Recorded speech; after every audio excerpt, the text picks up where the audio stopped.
Today on Wood Turning, we're going to raise a toast to the newlyweds by making a wedding goblet that's got captive rings on it. Tim's American Beauty was made by Robust Tools, America's premier lathe manufacturer.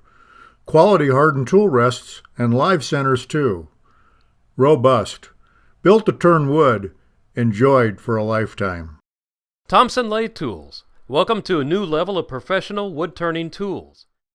Made by a wood turner for wood turners.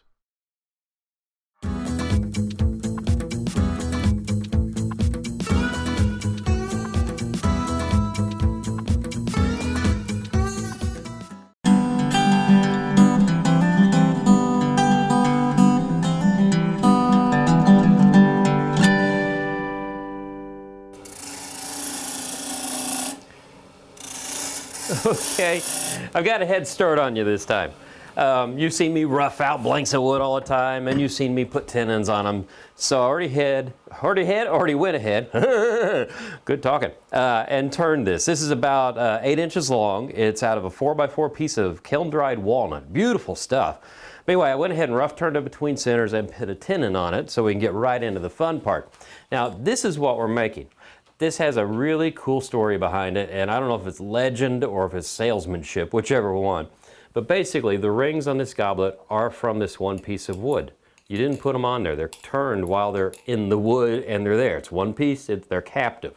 The story is that if one of these rings fails, well, then the marriage fails. So you give this to a couple on their wedding day, and they toast their wedding or the marriage with this. And as long as the rings stay intact, their wedding or their life, their marriage will stay intact too. It's not good if you drop this during the process. Now, anyway, what we're going to do is, let me show you real quick here. This is how the goblet is laying in the wood right now. We're going to turn the cup part first. We'll hollow it. Then we'll move on to the stem a little bit. That's then when we get to make the rings with a cool tool. And we work on our way down to the foot. But anyway, this is walnut, and I love turning with it. It is beautiful wood. I do have a little bit of a sensitivity to it, so if I start sneezing during the process, you'll know why. I'm going to bring my tailstock up here just for a little bit extra support, because when you get something hanging out this far on a chuck, it can vibrate sometimes.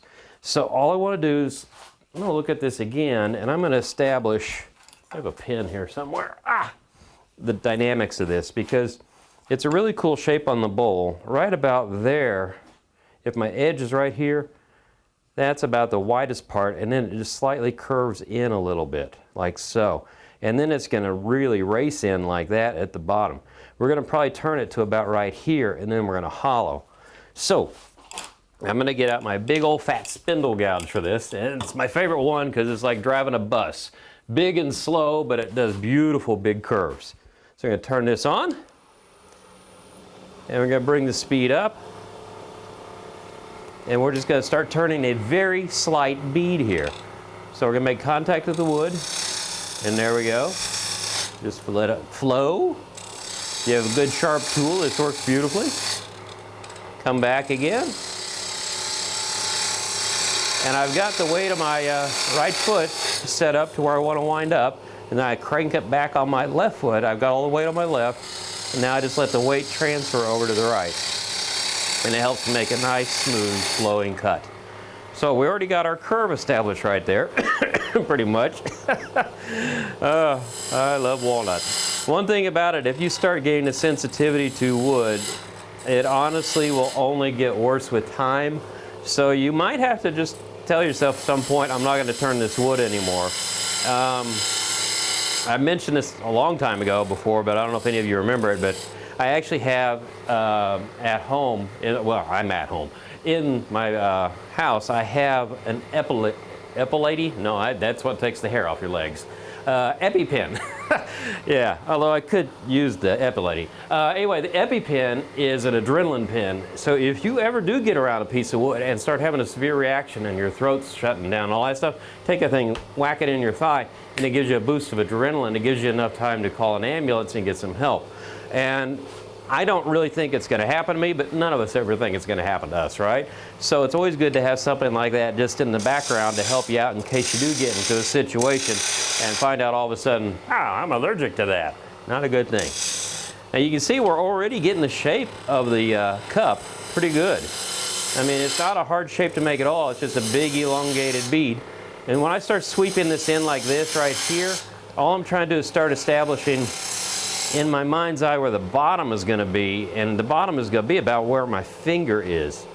So what I want to do now is probably not go any further than this, and we're going to start hollowing out the center.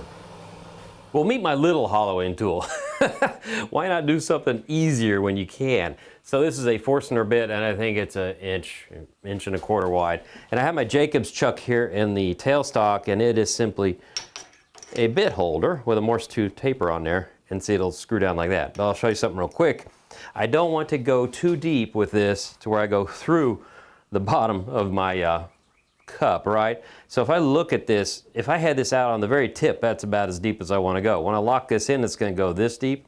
We're only going to go that deep first, because then what we'll do is we'll hollow it to this point, and then we'll shape the outside a little more, figure out where the exact bottom is, and then we'll deepen it out a little bit more. Deepen it out, drill it out. One of those terms will work, I think. Anyway, I'm going to lock this in. I love this because it's chuckless, so you don't have to use a chuck to tighten it in. You just do it by hand. Slide her up to here. One thing you want to do when you turn this on is bring your speed down on your lathe, because you want to come down to about 500 RPM, maybe even 250, because you don't want to build up a lot of heat. That might bind in there and give you some grief. Anyway, so we're going to start this in. And this is a self-ejecting bit, so it will throw most of the shavings out, so I really don't have to clear the hole out too much, unless it really starts to grab. Here we go. Keep on going. Okay, we're getting close. That's good right there. Now I'm going to turn the lathe off and back this out, because if I left it on and backed it out, it would screech like a cat set, I don't know, on a hot tin roof. I've heard of that before. Anyway, now we're ready to start hollowing. Okay, now we're set up to start hollowing. One, I have my Easy Wood tool with a tiny little tip. This is a #1 cutter that they have. It's really nice for making delicate cuts. And you can see it's got a low profile, so it goes inside of something that's not really big, so it doesn't hit the side. The other thing is, this is handy. You got to have your air gun nearby, because you're gonna be able to blow the dust and stuff out, the sawdust, as you're going along. But anyway, so I've got this here. I've got a light aiming in there so you can see. And I'm gonna turn this on, and we're gonna pick the speed back up, because now speed helps. And I'm going to try this way. If we get any vibration, I'm going to rig something else up in a second, and you'll see what that is. If not, you'll never know what it was. All right, so we got speed going. If I get too much vibration, you'll know immediately. This is going well. I'm just feeding this back and forth and taking a little bit of wood at a time. Ah, hear that? Okay. What's happening is, there you go, hear that? Because this is all the way out here and I'm turning this in, remember I brought the tailstock up to give it some support earlier. Well, now there's no support on this end, so I'm getting vibration. Now I could man my way through this and do okay, but odds are to get so much vibration, the inside wouldn't be very smooth. So I'm actually going to bail out, check in my man card for a minute, and I'm going to set something up, and you're going to be really impressed with how that gets rid of all the vibration. What I've got here is a steady rest for spindle turning. It actually takes a third wheel if you're doing something bigger. But these two wheels go in and out, and you can scissor it onto here to where it's just touching, because see, when it turns, now it's turning with the wood. Tighten these little things down here. And what it does is now it's putting steady pressure back and up a little bit as I'm getting pressure to come off this way. So I'm pushing into the wheels. Cool idea, huh? Let's see if it works. Turn this on. Okay. Now, we might hear a little vibration, but we should hear much less than we heard a second ago. Yeah, much, much better. And you can see I'm taking a bigger, heavier cut right now to move the wood out. So the steady rest pays off big time when you're working this far out from the head of the lathe. But this tool is just money. I'm going back and forth, and kind of like you would if you're doing a bowl, I want to work a little bit in at a time. I want to establish my wall thickness when I get about 1 inch deep, and then work on down a little bit more. And I'm going to switch tools here in a moment. because Easy Wood makes a bigger cutter that you would think would be best for hogging stuff out. Actually, this is great for moving a lot of wood fast because it's such a tiny aggressive tip. But when you move to a larger tip, what you can do is you can make the inside really smooth and save you a lot of sanding.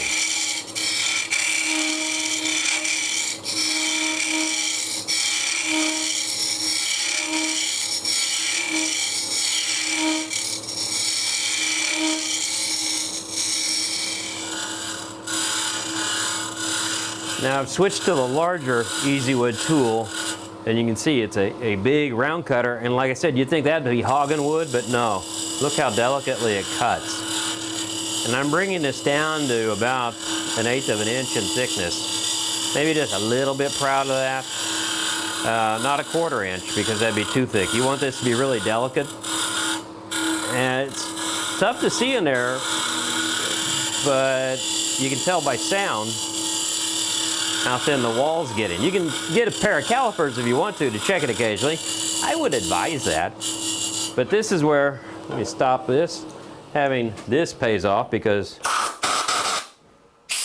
get the lens too, but you can look inside. Now look how smooth that finish is right there. I'm not really gonna have to sand that much. I could probably start at 220 there. But anyway, I'm about to the point to where what I'm gonna do is I'm gonna drill another, come out here, establish this side a little bit more, figure out where my exact depth is, and drill another hole, and then we'll finish up the hollowing. Now this is kind of a critical stage here because it helps set up the entire dimensions and look of the goblet.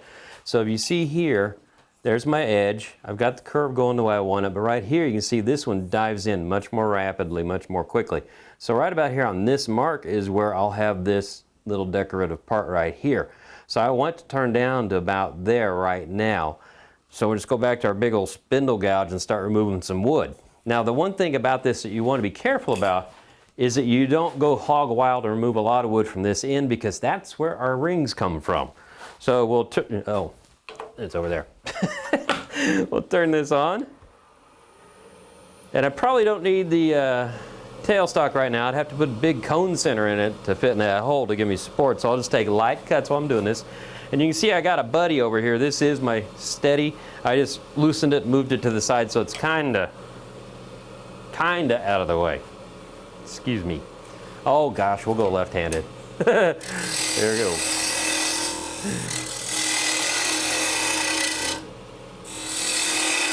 Just keep removing the wood.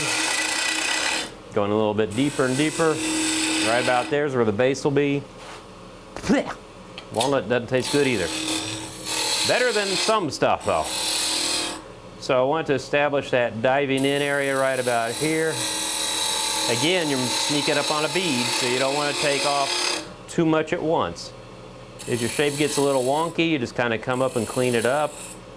There you go, I got a little more of a curve established there. The other thing, walnut sands beautifully. So in this case, sandpaper, it really is your friend. If you get a little bit off on the curve, you can sand anything smooth.